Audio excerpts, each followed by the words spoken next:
आणि ज्या चुकीच्या पद्धतीने आपला पक्ष आदरणीय पवार साहेबांकडून हिसकावून घेण्यात आला, पक्ष फुटलेला नाही, पक्ष त्यांनी हिसकावून नेलेला आहे. ज्या माणसांनी पक्ष स्थापन केला, आता मला सांगा, तुमचं घरात राहता कुणाच्यावर नावावर आहे तुमची जमीन आणि घर? वडिलांच्या. मी आता तुम्हाला ईडीची नोटीस पाठवते, द्या मला तुमचं घर. मग कोर्टात जाल का नाही माझ्या विरोधात? जाणार. मग मी कोर्टात कशाबद्दल? रेल्वे कुठून पाहिजे तुम्हाला? रेल्वे हा मगाशी मला त्या मुलांनी दिला. तुम्हाला कमी मोबदला आला. आता बघा, कालच बरं झालं तुम्ही हे बोलला. कालच कोर्टाने मोबदल्याबद्दल बोलले.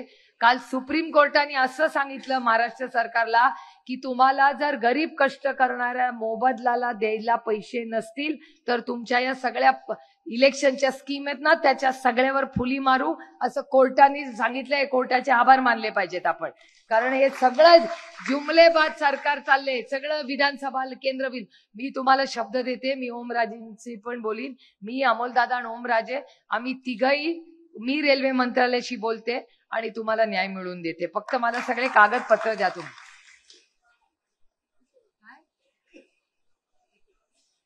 सगळे रस्ते. पण तो मगाशी मला पत्र दिला तोच रेल्वेचा यार्ड ना?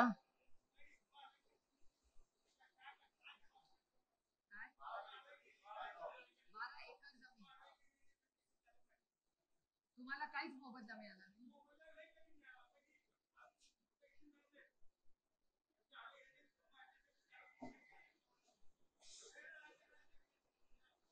ठीक आहे, मला वाटतं त्यांच्या आपल्या संघटनेचा कोण त्यांच्या जवळ जर राहत असेल तर त्यांनी तो विषय घ्यावा. मी स्वतः लक्ष घालीन. अश्विनी वैष्णव रेल मंत्री आहेत, मी स्वतः रेल मंत्र्याशी बोलून मी तुम्हाला, त्यांचं माझं बोलणं झालं की मी फोन करून तुम्हाला कळवीन. तुमचा नंबर मला द्या. मी आहे ना, नक्की द्या.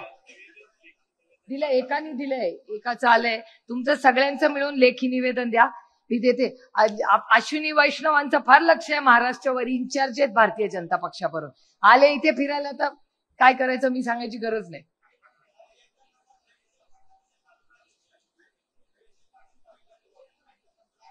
हा चालेल, मी करून घेते. हा करते.